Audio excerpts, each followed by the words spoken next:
Well, I think it's an interesting thing. I think a lot of people don't. Are you recording this or are you writing this down? Okay.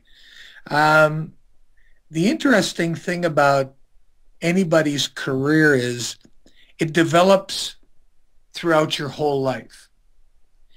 And as far as being a writer, I think I began to become a writer when I used to write bios for my sons and for their mother, Darlana, when she was singing. So I had to learn how to write an interesting bio that would interest the fair buyers or the show buyers so that they would hire the act to perform there. So I started to write bios.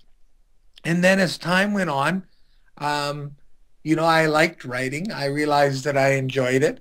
And so uh, I wrote a book and, it was okay. It was my first start. What I realized about doing anything was I needed to make some guidelines. So I basically decided what my 10 chapters in my book would be about. And then I started to fill in the blanks. And over the course of 6 months, I created a book. And from there, I realized that writing a book is not some magical born gift, like being a guitar player is not a magical born gift. If you stay at it and you continue to practice and you work at it every day, then you become better and better and better. So Scott, who's a very good guitar player, wasn't born a talented guitar player. He became a talented guitar player because he played guitar about 8 hours a day for 10 years. And over that course of time, he became a very good guitar player.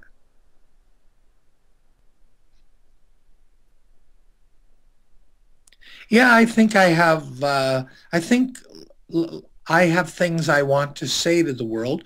And I think everybody actually has something that they can offer to the world. Mine might be some advice because for me, over the last 10, 12 years, I've learned to become very spiritualistic, holistic, and try to understand how people operate and why they do things and what causes them to do things and what opportunities they have if they are willing to make some changes that they can do.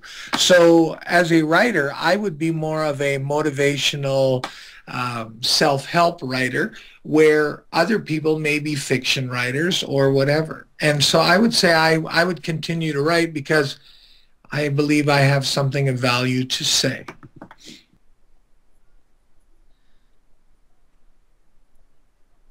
It's not available yet, but I think as the year unfolds, um, I would say probably the beginning of next year, I will have that book ready to go and I will publish it on Amazon next year. I'm not sure that I'll go through the same efforts to try and make it a number one bestseller. I just believe that, um, as a parent, when I was young, I didn't have any guidance. The only guidance I had was the education I learned from my parents. And unfortunately, the problem with learning from your parents only is that you bring along 50% of the unproductive parenting. So we needed or as far as I was concerned, we needed a parenting book that would actually teach parents how to raise their children so their children would be able to uh, see life through their own eyes, not through my eyes, and embrace life in a way that they saw life unfold and how to make proper decisions in tough times. And so the parenting book that I wrote, I first called it Forgive Me, and that's how I released it in Indonesia. But if I release it in the Western world, it will be called How to Raise Amazing Children, a 12-step guide to raising positive, productive, healthy children. And what it will do is it will teach children, teach parents how to guide their children based upon morals and principles. And I don't mean religious morals and principles. I mean holistic spiritual principles that blend through all cultures and not just through one. And if everybody operated under these 12 principles, the world would be a much better place. Well, you know, I when I finished writing it, I really felt I had written uh, a book that had the potential to alter the way people look at raising their children and alter the way they look at themselves. Because all change must happen within. The only person I can change on this planet is me. And if I change me, everything around me changes. So I thought it was, when I was finished, I was very proud of the book. And so I will definitely get on that now that you bring this up, and I'll make sure that it's ready to go next year. You have any children? Okay, well, you never know. I mean, people can have children at 21. But so what I will try to do is I'll try to make sure it's out there, because I would like for people like yourself to be able to read a book like this before you have children. Because as much as your parents were trying to do their best job, the only way we learn how to parent is to observe our parents. And if our parents yell at us, or our parents spank us or hit us, we think that's the way you parent. And anytime you spank or hit a child, you immediately reduce their self-confidence and self-composure. And, you know, people, you know, in the religious thing, spare the rod, spoil the child, and, you know, all this kind of false belief that's been passed down from years because we just believe what we're told. It's not true. And they've proven now, you know, through, you know, major studies that spanking a child is just about the worst thing you can do for a child. And the reason why parents spank their children is because they become frustrated and they can't think of a better way how to handle the situation. And rather than continue to work hard as a parent and become a better parent and find a better approach to the problem, they just whack the kid, and the kid immediately falls in line. And they think, oh, it worked. But if you whack your kid and they fall in line, the moment you leave the room, they fall back out of line.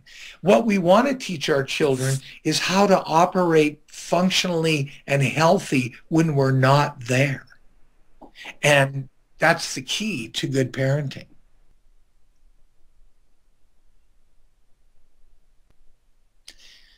Well, I would say that there would be a few, but I think that a fellow South American of yours wrote a book called The Alchemist.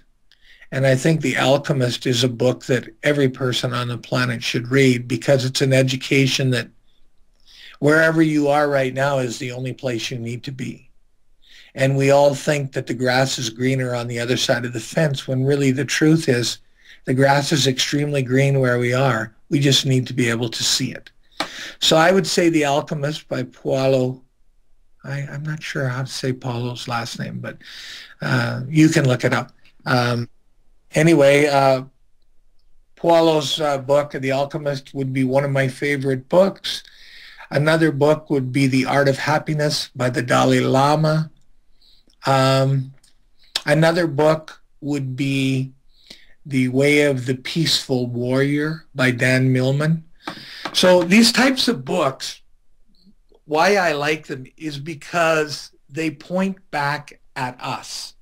You know, when you're raised in a religious upbringing, or you're raised in a North American country where, lawyers say it's the other guy's fault, or in religion you say, well, he's the bad one, or, when we look to point outside, we never grow. So we need to know that the world focuses, my world, Frank Moffatt's world, focuses solely on Frank Moffatt. Once Frank Moffatt has met Frank Moffat's needs and hopes and desires, I can give kindness, love, compassion to everyone. But until my needs are met, until I address my personal needs, I can't help anyone. So this is what people need to understand. If you're religious in any way, I'm not religious, but I certainly am spiritualistic, and I certainly believe in a God. And I believe that God opens doors for me to see the right way to move through my life. And so long as I'm paying attention and I'm not trying to think of all the answers myself, those doors will open, and I will see them, and I will see the opportunity that lays before me.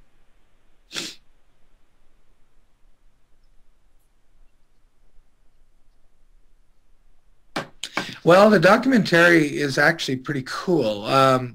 It started out, I wrote the book, and then I was going to make an e-course. And so I interviewed a guy named John D. Martini, a very famous motivational, inspirational speaker around the world.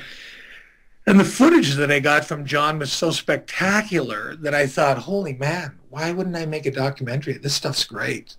So then it's how the life works. It's like my statement just a moment ago about God. I'm thinking about, wow, maybe I need to make a documentary. This would be great to make a documentary. And I'm talking to a friend of mine, and my friend says, hey, Frank, I want you to meet a guy today. He's going to shoot some videos for me out here at the RV dealership, and I want you to talk to him. So I'm talking to him, and he tells me, oh, yeah, I really love film, and, I shoot documentaries. I shoot all kinds of films and whatever. And I said, have you ever shot a documentary? He said, no, but I've always wanted to shoot a documentary. I said, really? It's amazing that somehow today we meet as I'm focusing totally on shooting a documentary. In walks a producer director of a documentary, of a film company, and he's interested in making a documentary. He's the same age as me, so he's excited to make a documentary about your second 50.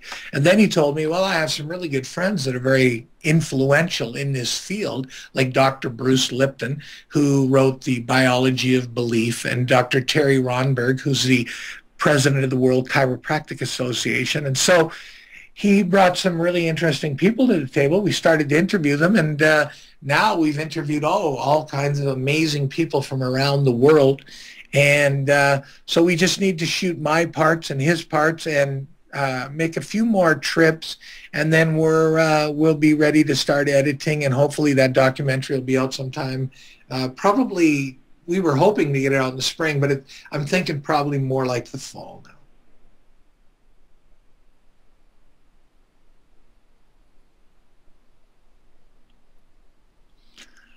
Well, that's hard, I mean, I got Clinton Bob and I got Scott kind of working on that, so it's like pulling teeth on a chicken. They got a million other things on the go, so hopefully they'll find some time when I need to start focusing on this. But I've told them that it doesn't just have to be songs written by them. They can have friends that have interesting or good songs, and as long as they're produced in a way that they fit the fold, then definitely we can move forward with that kind of stuff. And so I would say that those three will be the producers of the soundtrack.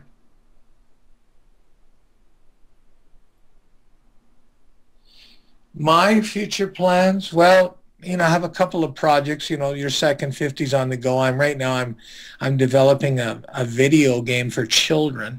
And that's very exciting to me because it's going to teach children how to, they'll travel around the world in the video game, so they'll learn about places like Argentina and Thailand and, Canada and everything like that. And it'll have a language component, so children from other countries will be able to learn a bit of another language, and it'll teach random acts of kindness. It'll teach good morals and principles. So I look forward to that. And, I've committed to help a friend of mine up here. He has an RV dealership, and so I run his internet, and I enjoy doing that. We were always, it's such a challenge on the internet to figure out how to get a good positioning of your website and stuff like that. So I would say that I'll continue to work with him, and probably over the course of time end up spending half of my year in Canada and half of my year in Indonesia or Thailand.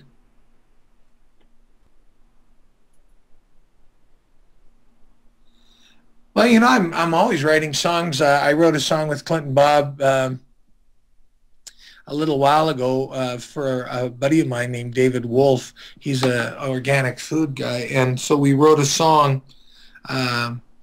It's called "The Best Day Ever." David's been in Chile, up in the mountains, meditating and writing a book. So I'm not sure if he's even heard it. But now that we've discussed this, I'll shoot him an email today and see if he's heard the song. So I write songs. I like to write songs. I just like to express things, and I don't believe that I'm special. I believe that I just have the ability to focus and stay at something, and I think that we all have that same ability. So I was telling my boys the other day, the reason why a very, very rich person is very, very rich is because their focus is on money. And people would say, well, that's wrong. Well, that's not wrong. That's what their focus is. A poor person's focus is on poverty. And that's why they're poor, because they focus on surviving for the day rather than looking to the future. And so the interesting thing about life is we're always exactly where we put ourselves. And this is why the book, Your Second 50, Rising Above the Myths of Aging, will one day be written for people under 50, because we limit ourselves through our beliefs. And the only limitations we ever have in life are the ones we impose upon ourselves. So, you could meet a person in the Philippines in some little ghetto, and everyone says, oh, you're in the ghetto, you'll never make it. But this person has a dream that they're going to be financially successfully wealthy in their life, and they come up and they see a need for something, and so they make some little things and they start to sell them, and people buy them, and so then they make more and more and more, and then sell more and more, and pretty soon they're making a lot of money, and next thing you know, everyone's going, oh, he's just lucky, he just got a lucky break.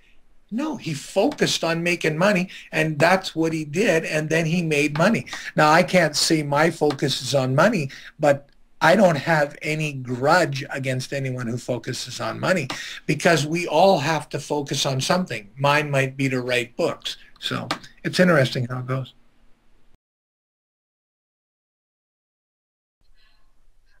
Oh, a funny story about the boys. Huh. Well, I would imagine there's lots of funny stories. I'll tell you a funny story that when my boys were little, and I think a lot of people don't understand this, Scott did a TV commercial, and when he did the TV commercial, he ended up buying a guitar, and he came home, and I taught him three chords, C, G, and D, and then he went into his bedroom and he played these three chords over and over, and then he came out and he wrote a little song, and it was called Walking Down the Road. And I'm walking down the road singing a song, and if I cry, I don't know why, 'cause baby, I love you. Yes, I do. And he wrote a little song.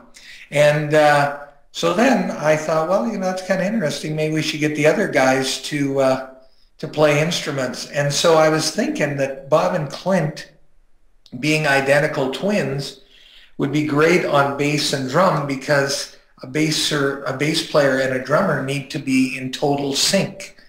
And that's definitely one of the reasons why they were so good on the bass and drum, because they're identical twins, and they kind of like have the ability to think at the same time as the other guy thinks. So that was pretty interesting. And Dave's always been a little bit more artistic in some ways, and that probably has to do with the fact that he's gay, and that helped him always be a little more flamboyant or outgoing, and that's what made him such a good lead singer.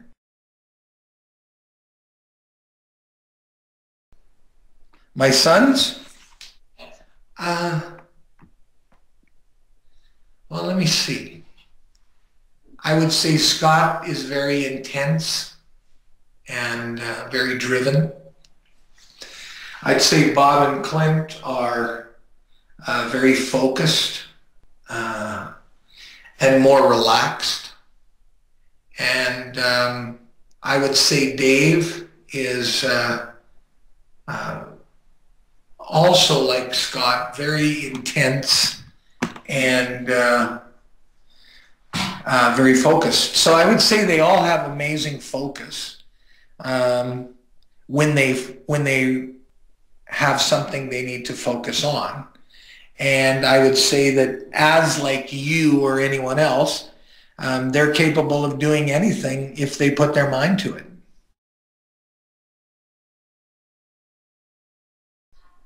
Well, I think we all like, I'm not sure if Dave likes it that much, but the other three and myself, we like to fish. We like to go fishing. And, we like to watch sports, whether it be World Cup football or NFL football or hockey. We like to do that. Dave was never really that much into sports yet. He's a yoga instructor, and he's pretty, he might be the most athletic out of all of us. His strength capability is insane. That guy's like one of the strongest guys I've ever met in my life. And he's small, but he can balance on one hand. I mean, he's like amazing yoga person. So, and then I think we all have really enjoyed music. It's right now they're not, at the top of the charts. So there's a bit of a challenge and a struggle with music. So they're trying to find their way to find a new sound. But I think once they do that, once one of them does that, then I think that it'll be a little more enjoyable with music again.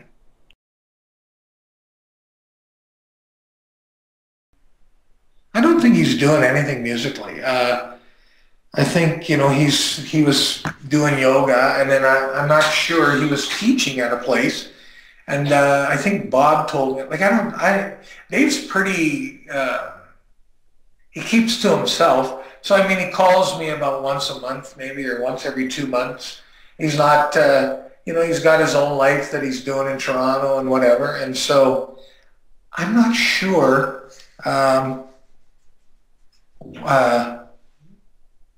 Really, he's living in Toronto with his boyfriend, and I know that yoga is a big part of his life. But I think he's like most people, and they've come out of one career, and they're not sure where to go in their other career, and so they're just looking around. No, I don't think Dave. The last time I talked to him, he didn't have a Facebook.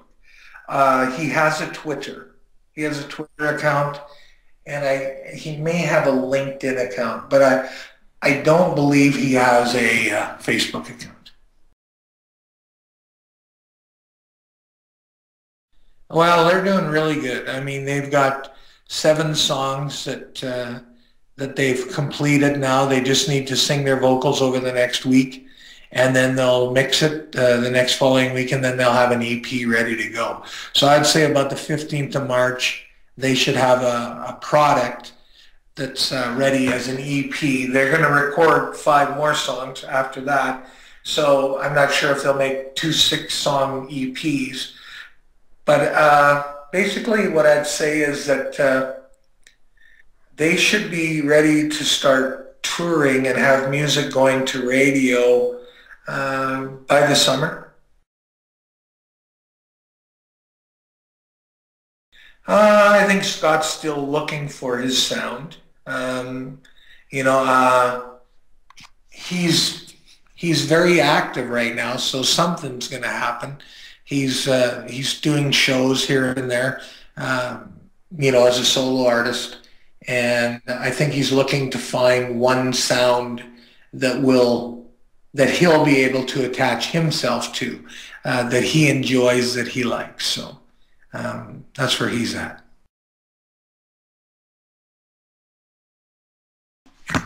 You know, I don't think so. I don't think that there's any plans at all to do any kind of reunion tour or anything like that. Now, that said, knowing Bob and Clint, they're probably two of the nicest guys on the planet. If they tour, if Bob and Clint were to tour outside of North America, I would imagine that they might ask Dave and Scott to come along and play some keyboards and guitar for them, which might lead to them singing a few Moffat songs at the end of their shows. But, you know, that's just speculation. There's no plans at this time of Moffatts doing a reunion show that I know. Now, that's certainly not what anyone wanted to hear, but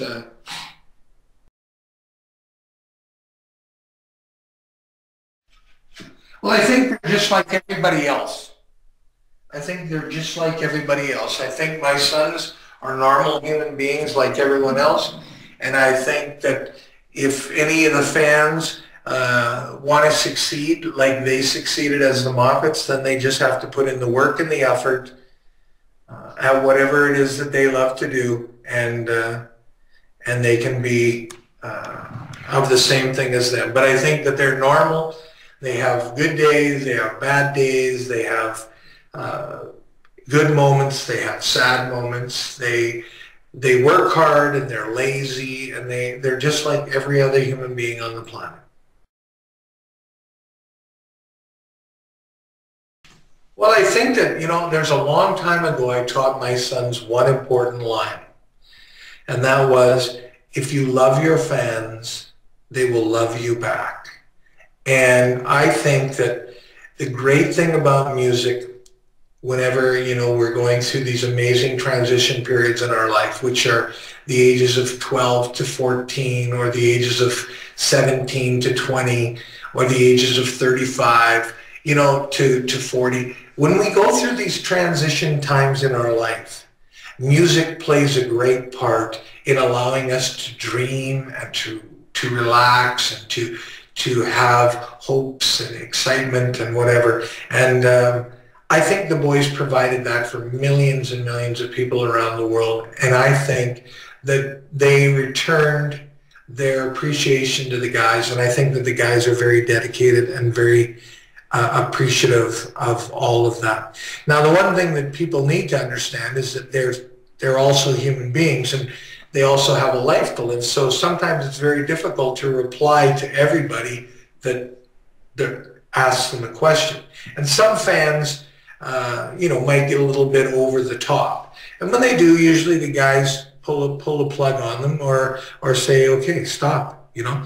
But other than that, it's a pretty nice feeling to know that these people appreciate their efforts for making music.